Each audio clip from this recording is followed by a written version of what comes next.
Thank you very much for being here.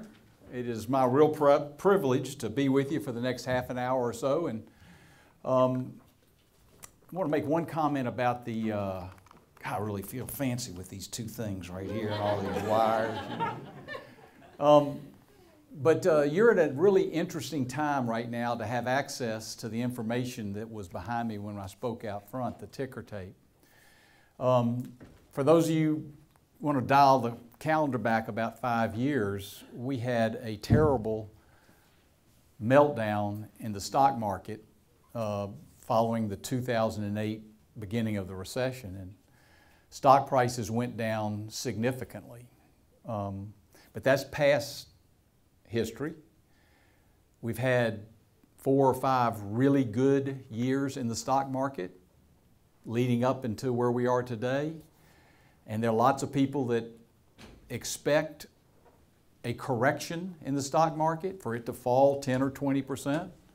We have earnings coming out this quarter for the third quarter beginning this week, and we'll go throughout the month of October, and people will be watching the earnings and the quality of those earnings. So you're going to have a lot of fun paying attention to these stock prices as you come in here to see how they behave, to see whether they continue to go up or whether they've disappointed in their earnings and they might slip down. And some might go down like this. So you're going to have a lot of fun. Pick out a symbol, pick out a company, and come in and look at it and follow it this month, because I promise you one thing will happen. It'll move.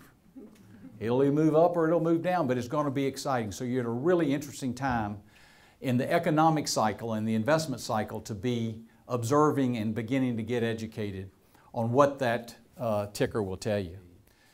We're in 4 main businesses at SunTrust. And like a lot of other banks, they would categorize themselves this way too. We are a retail bank. We work with consumers, work with individuals. We're a wholesale bank. We work with companies, corporations, commercial entities. We're a private wealth bank. We work with wealthy people on estate planning and trust and endowments and foundations. And then our 4th line of business is mortgage. We make mortgage loans. When you're ready to buy a home, I hope you'll come to SunTrust and talk about getting a mortgage from us. So those are our 4 business lines. Questionnaire, 60% of the respondents, and these were adults, graded themselves, self-graded C, D, or F, their capabilities with financial education, financial literacy.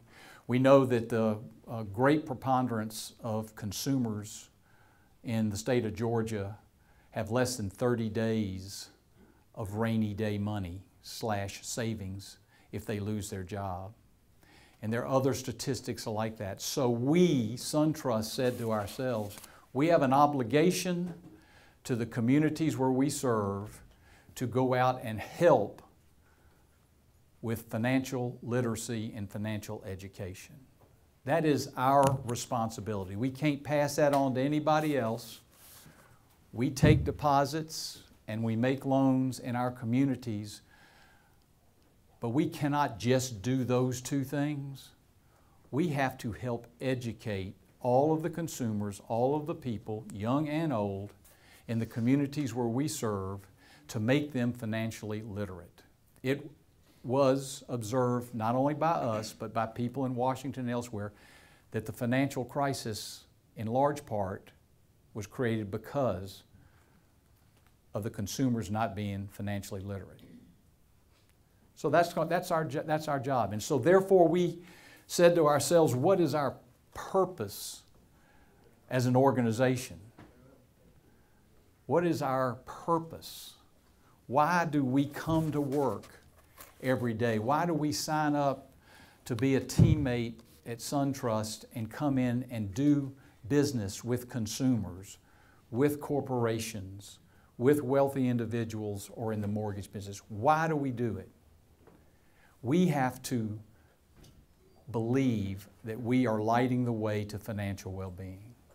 Every one of our teammates, we hope, has that passion to do that every day during their job and to think about that as their purpose for working at SunTrust Bank. And that's a really major difference from a lot of companies around the United States. It's a major difference from a lot of banks in the United States, because every company has a mission statement. Most every company has a value proposition, but not many companies have a purpose for being, and we do, and we believe in that greatly. So, we have a foundation that supports our bank here in Atlanta, and we give away money 3 times a year, year after year after year. Our foundation contributed some money to Clayton State University for the ticker and the other information board. And we did it not only because Clayton State is a great citizen, is doing a wonderful job educating people in our state and in our metropolitan area, but because it matches with our purpose. We want 50% of the money that we give out every year to go towards financial education or financial literacy so that we can light the way to financial well-being. But if I'm doing my job to help light the way to financial well-being for y'all, not understanding what your definition is, please, when you go to work, ask about the 401k or 403b, whatever it may be, depending on what industry you're in. But start putting money in there and put it in there every pay period. Whatever you can afford. Whatever you can afford. And if you say, I can't afford it, I just don't have enough, it's all gone. You cut something out. Cut something out. You know? Skip breakfast on Saturdays and put that money in there. Whatever it is, start putting the money in there and it will grow to be very, very important to you. So, I'm a purpose-driven guy. I work for a purpose-driven company, and I hope you all remember 401k. Thanks for your attention.